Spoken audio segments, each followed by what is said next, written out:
ఇప్పుడు ఏం చేయబోతున్నావు? చికెన్ బిర్యానీ చేయాలంటే ఏం కావాలి? పసుపు,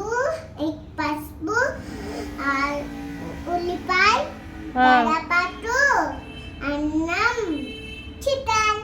ఓకే, ఇప్పుడు చెయ్యి ఒక్కొక్కటి వేసి చేసి మాకు పెట్టేసేయి. ఇది కట్టుతోని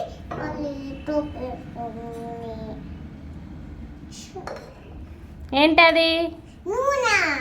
ఓకే, నూనె పోసి కాసేపు ఇలా పెట్టి ఉల్లిపాయ వేసి ఉల్లిపాయ వేసి తర్వాత